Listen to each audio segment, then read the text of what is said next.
All right, welcome to movie night, where we're supposed to talk about movies, but we couldn't help ourselves. We're going to talk about another TV show. I just realized that. What? And I was actually even thinking, I was like, man, I want to do an episode over the Stormlight Archive. And then I was like, wait, that's a book. Yeah, we should make podcasts for movies, TV shows, books, video games. Things we like. So today we're talking about a TV show that has taken storm. I'm trying to sound like a news broadcaster. So the TV show is The Queen's Gambit. The Queen's Gambit. It's such a good show. So good. I really thought it was great. It was actually great. I do think... You think it's overhyped? I don't know, actually. I was going to say I think it had some flaws, but it's difficult to think of what they were. I think they had a few flaws that I could think of, but I want to start with the positives, I guess. You do? Yeah. It's so cool to see a show that shows you, like, the secret world of chess, which is pretty much what the show... So cool to see a show. I've always wanted a show that showed me the secret world of chess. Oh, you know what I mean. I love movies and media that show like a world that you like hardly ever see. Like, for example, I love Whiplash, and it shows you competitive jazz and becoming the best. And it's also a show about reaching greatness, you know? Did you ever watch that show or that movie about the roller derby? No, I have no idea what you're talking about. I think you would love it. Really? Yeah. Yeah, any movie that's about like reaching greatness and showing you what it takes in that world. Something you never will be. Oh, that's so rude. I know. You're great. Oh, thanks. But yeah, so the show is all about this girl named Beth Harmon who's trying to become the best chess player. I think. So she's an orphaned girl. Mm-hmm. Yeah. Sort of. Who finds chess in her orphanage through the janitor, and it just starts this big kind of adventure in her life of playing competitive chess. Yeah, that's basically the synopsis of it. And what I loved about it was that it can make something that would normally look really boring kind of stressful. Yeah, you felt the tension for sure in the games. Yeah, and I liked a lot of the characters. I wouldn't say all of them, but I thought a lot of them were great. I liked the main actress. I thought she was great. She was so good. And so she was in Emma. And I think we've already mentioned Emma like in 3 episodes. Obviously, we have to review Emma. Next one. I freaking love it. She was the main actress. She played Emma. And wow, she's really good. She is really good. She's a great actress in Emma, great actress in the TV show. Yeah. But they even made me believe, so when they have the actress, she's 15, but she's supposed to look 13. And I didn't believe she looked 13, but I believed that she did slowly grow up. Yeah. They did a really good job of making her look young. They did a good job of maturing her throughout the show. Exactly. Later on in the show, she'll start smoking a lot more and drinking a lot more. And I totally believed that's how she would look. She starts dressing more fashionably. Yeah. But yeah, I really liked seeing the tension that you get in watching chess games. I know a little bit of chess. Like, I know the basics of how to play, but I'm awful at it. I downloaded an app to see like, oh, how good could I get? And I'm stuck on, out of 12 difficulty levels, I'm at difficulty 4. And it's so hard. I can't do it. I think that one of the things that I really liked about the show was, so this is set in the 60s. And as you can imagine, as with most things, women were still not really doing a lot of the things that men did.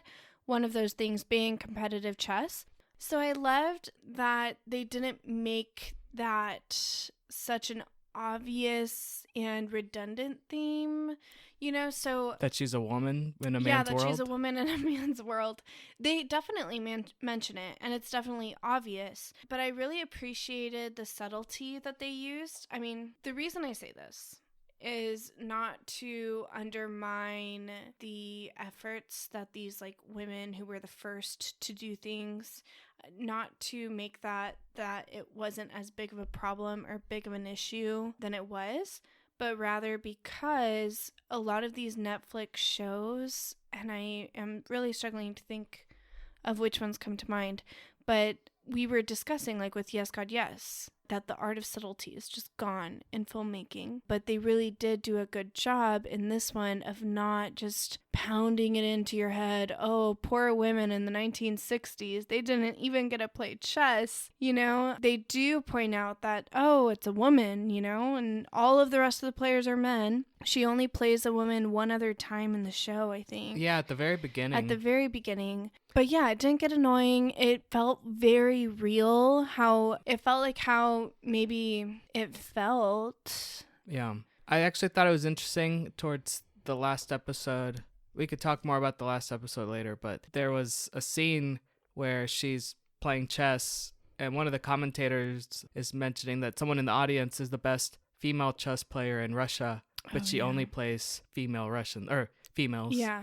And I thought, oh, I'm glad that's not like a thing where she was stuck playing girls only or anything like that. And they even allowed her to play in Russia. Like, Russia didn't say, oh, no, you can only play our female champion. Yeah. So, no, I thought that was pretty cool. It wasn't because, you know, living now, those kind of storylines get kind of frustrating and sort of...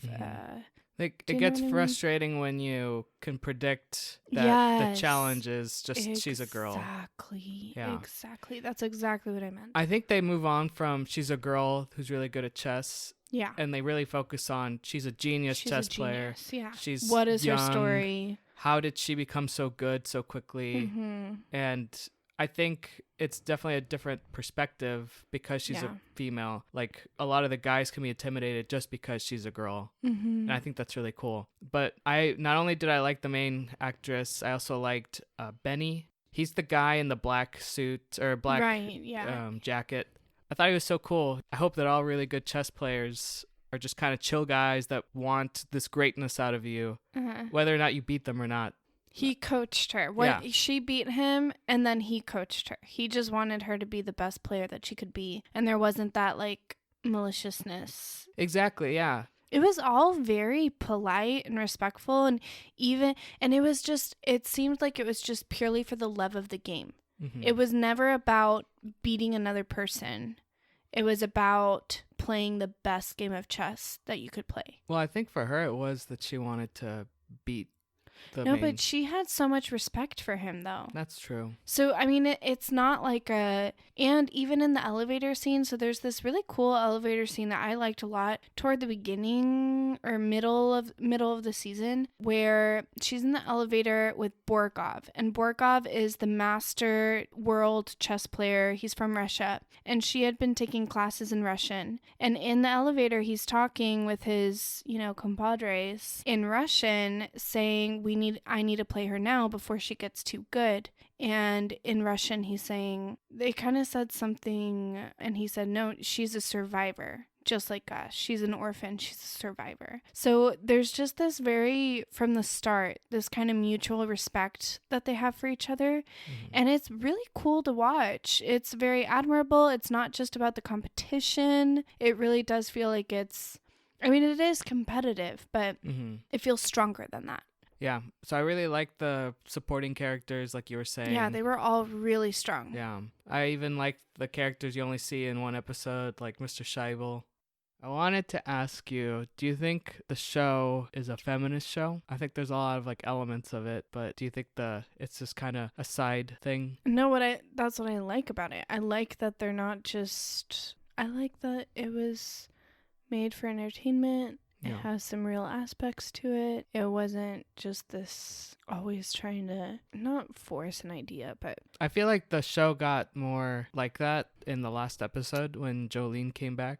Oh, I forgot about that. I mean, I didn't think it really got annoying. Like that. I think that really fit the Jolene character. Like, Jolene fights for Jolene, looking out for what's best for her. I mean, I know she wants to fight causes. Yeah, but I thought that was still felt authentic and didn't feel forced. That's the thing. I hate it when it feels so forced. Yeah, I get you. Did you like the mom? I know she's not in every episode, but I think Beth really in her foster or adoptive mom, she does see the tortured soul that was her deceased mother. Mm-hmm. And I think Beth even relates to her too. in her dependence on these tranquilizers, her dependence on alcohol. I think Beth kind of feels for her, and that's what I loved about that was when she got adopted with this super weird couple. I mean, they're not weird. They just obviously did not have a functional relationship, and pretty much immediately after adopting her, the dad like runs off, and abandons them. You kind of assume, especially when the mom starts encouraging Beth's chess playing after she realizes that that Beth can make a lot of money going to the competitions, you sort of assume, like I said before, of assuming that her being a woman would be the main conflict in the story. Then you assume, oh, okay, now the conflict is actually going to be that that her adoptive mom, abuses her and takes advantage of her and is going to be in this awful situation. And that's not the story at all. They actually form a strong friendship, a strong relationship. And I loved that it surprised me. And I think you and I both really enjoy that because that's one of the things that we enjoy about Schitt's Creek in some ways. Obviously not as much, but and even Bob's Burgers does that to me too. And those are other shows that we really enjoyed. Yeah. You like not feeling like you can predict the plot line. Yeah, so they're quickly. not following a template. And it really makes the characters feel a lot more real. It really sounds like you would want to read the audiobook then. Really? Yeah, I or don't read the know. book. Like, I was so shocked when you said that you started listening to the book because I had zero interest in Really? reading the book. Oh, it's actually a little, like, I see some differences. Uh-huh. Like, Jolene, I didn't like her as much in the book, which I guess I'll let you, if you want to read about Jolene is her friend from the orphanage. Yeah. And she acts like a little bit more inappropriately in the orphanage. And I haven't gotten to the part where she's all grown up. The mom is definitely a source of part of the reason why she falls into drugs and alcohol and smoking. Yeah, that influence that she had. Yeah, and she definitely encouraged her in some way. I don't think she really encouraged it. Okay, not encouraged, but she gave her a drink once. Yeah. Like twice, maybe. That's true. Seems like they would go out to dinner, try to have a good time, and she wanted to be like a cooler mom. Yeah, I agree with that. I can agree with that. What were some things you maybe didn't like as much? Because it didn't sound like you thought it was a perfect show. Well, it's hard for me to actually think of what I didn't like. I thought one thing was you couldn't really tell how she got better in some ways. At chess? Yeah. In my opinion, obviously you can disagree. I think it would have been useful to have those rankings. They mentioned in like episode 2 or something that, this player has an 1800 ranking. Oh, right.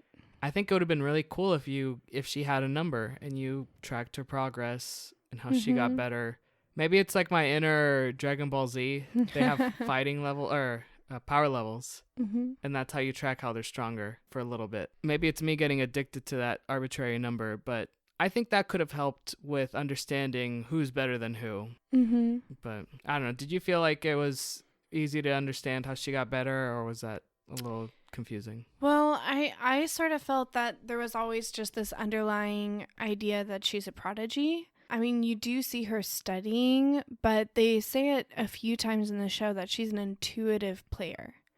So she really is a prodigy, but that doesn't prevent her from studying other techniques. So that didn't bother me as much. I just kind of assumed from the start that she's just this master. One of the things that I think maybe could have been better was her time in the orphanage. Later on, they kind of make it seem like it was a really difficult time in her life and she didn't even want to go back into the building. But I don't think they did an adequate job of making it seem that terrible. Like, it didn't seem that bad. The worst part was that they had kids on tranquilizers. Like, that's crazy. But yeah, everyone they never was got doing hit. that, apparently. They never got hit. They never suffered any like psychological issues. I'm sure they did, but yeah, it didn't seem like it was forced on them. Like, exactly. So, yeah, and even the headmistress, when she first arrived, she was like, "I want to be your friend," blah blah blah. Like, let's give her the best welcome we can. And I think toward the end, like at the end of the show, they have this scene where they're looking at the headmistress as if she's a terrible person, and I don't think she was a terrible person. I think she was a cold person. And that's what I think they were communicating, was that she was just so cold. And with all of these orphans, maybe they needed more warmth, more of a nurturing kind of headmistress, and instead they had a very cold headmistress. But still, it just didn't seem that bad. Yeah, I agree. But maybe that's kind of callous of me. I don't know. And you were saying earlier that she's a survivor, she's a fighter because she was in an orphanage. I don't think I would have picked up on that kind of... Well, no, not because she was in an orphanage, because she's an orphan. Yeah. She definitely experienced a lot of trauma. Mm-hmm. A lot of it comes from when her mom died. Yeah, exactly. Yeah. It's pretty clear that her mom was not mentally stable. Yeah. What do you think was going on with her and that man that she's yelling at? I'm guessing that's Beth's dad. Yeah, we saw him earlier. Yeah. That was Beth's dad, and he got remarried. He was like, that was 5 years ago. Yeah. So do you think she was just trying to get back together with him? I think she was trying to give Beth to him because she wanted to kill herself. So she was trying to pass Beth off to him because she said, I have a problem, what to do with you. So that was her problem, you know? Yeah. This is probably a nitpick, but I could never understand her financial situation. Yes, actually, that did really bother me. It seems like a nitpick, because they started talking about how much money she made at the tournaments, and then they didn't mention it again. Yeah, and it's supposed to be a source of stress towards the end, I think, when she's buying in the the house. very last episode. Mm-hmm.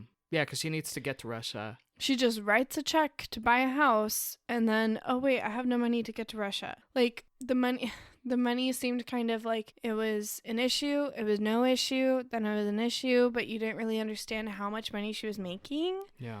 And that wouldn't have bothered me as much if they didn't make it an issue at times. So it was just like, kind of make it consistent, you know? Yeah, I agree. Do you have any other nitpicks? No, I think that's it. Yeah.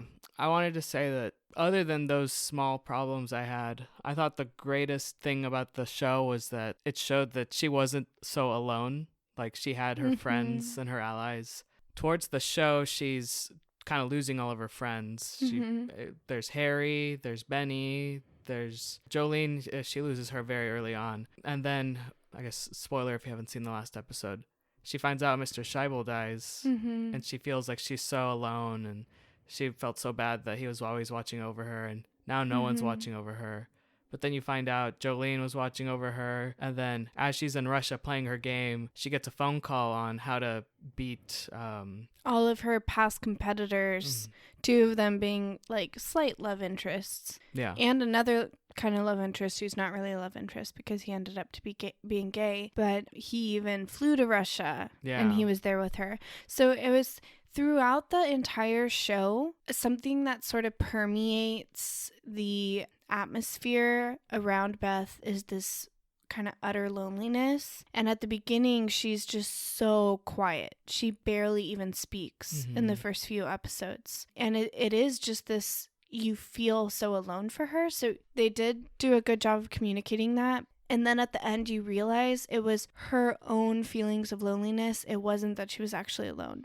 Yeah. Because and what dropped her to that depth was not only Scheibel's death, but spoiler alert, was the death of her her adopted mom. And she fell into abusing drugs. Well, really just tranquilizers. I mean, she would drink a lot. She was definitely an alcoholic. And she said, if I'm not here, I'm just going to go drink. I thought it was so great that Benny didn't drink. Yeah, I did too. I would have thought he would have made it worse, but he did drink a little bit, but he didn't drink very often, and so in the end, she's in Russia doing the competition of her life, and just when she's so close, you think that she's gonna give in, and she's gonna give in to her addiction, and then her friends show up. And her friends support her. And they do, like Marcos was saying, they were giving her advice on how to defeat Borgov. And in the end, she ended up doing it intuitively again, or, on her own, kind of. Without the drugs. Yeah, but the fact that even their advice was useless because he ended up doing a move they didn't expect.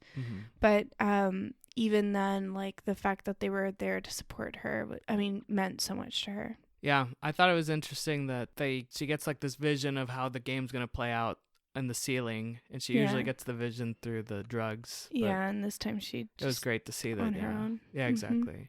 So I think that was such a cool I didn't even realize that they were setting up that she was never alone. She had all these friends that could support her. So it made the ending kind of really happy for me. I don't know if you liked the ending. They cared about her.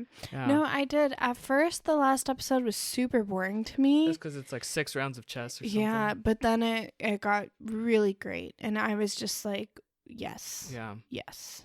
So why do you think she leaves the car to just play chess with all these old guys outside?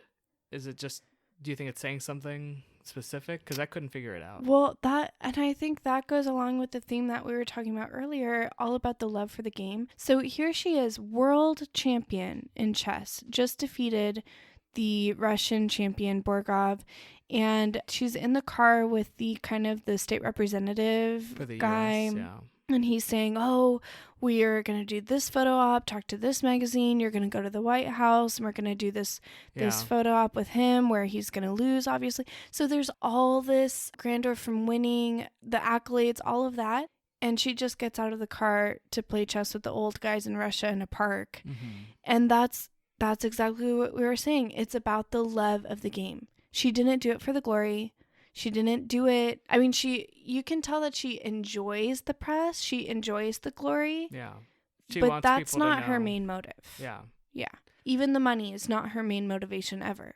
She just wanted to play. Yeah, I did think that was great. And I also like how she was kind of rejecting what people wanted her to say. Yeah. Like with the I church liked ladies. that too. Yeah. They were trying to get her. She was originally going to go to Russia through this church. And they were saying, well, you need to mention that you hate communism, how it's amoral, a-religious. She's like, I don't want to say any of this because that's not what I want to say. Yeah. Or that. Well, and it was part of it was saying that she believed in God, or like, saying you should believe in God. And she was like, well, I don't know if I believe in God. Yeah. They're like, of course you do.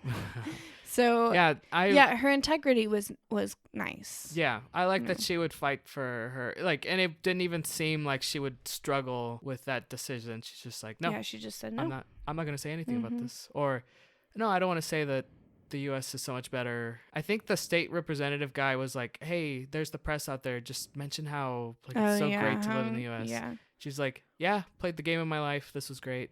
See you guys. Yeah. And I don't even think she necessarily agreed or disagreed. She just literally didn't care. Yeah. All she was there for the chess. Yeah. And that was it. So yeah, I thought all of that was great. So it was consistent. Yeah. I don't think I've enjoyed watching a show like that serious, because I tend not to watch, I guess, serious shows. It's not serious. It's a little dramatic. You don't tend to watch drama shows. Yeah. But I thought it was great. Like I said, it's interesting to see the world of chess. I love seeing a story of someone who wants to be great and seeing what greatness can do to you. So interesting to me. I'm going to probably say it's an A. Yeah, I would say A+ because I barely have any I think you're faults. Right. Yeah, absolutely. Yeah. So solid show. You should watch it. Do you think Netflix brings out a lot of bad ones, but this one's a good one. Do you think it's better with couples or by yourself, or either one? Yeah. Yeah, I would watch it by myself even. Definitely not for kids. I mean, it would definitely get boring for them. Yeah. Even though I didn't know that much about chess, I thought it was great. I don't think you need to like chess to like the show. Yeah, no, it's not really. Yeah, it's not. You don't. Even though it's about chess, it's not about the rules of chess. Yeah, it's not. Yeah. You don't really even follow the plays that much. Yeah. I mean, they show some of it, but not a lot. I started looking up some of them out of curiosity. It's so much memorization. Yeah. Yeah, I'm never going to become a pro. All right. So that was our review of The Queen's Gambit. Excellent show. Let us know what you guys think. Yep, we are now on Apple Podcasts. We're on Spotify. We're on Amazon Music. And if you could leave us a review on Apple Podcasts, that'd be great. We're also on YouTube. You can look us up on Movie Night with Marcus and Paulina. Subscribe to our channel. And yeah, stay tuned. The things. We'll probably talk about Emma, because I think you've been dying. I am dying to watch it again, honestly. That's why I want to talk about it. Yeah, let's watch it again. It's going to be like my it's third time. It's so good. It's going to be like 20th time. Good. No, it's like your second time. No, yours. Yeah, it's like my 5th or 6th maybe. Yeah. I love it. All right. Adios. Bye bye.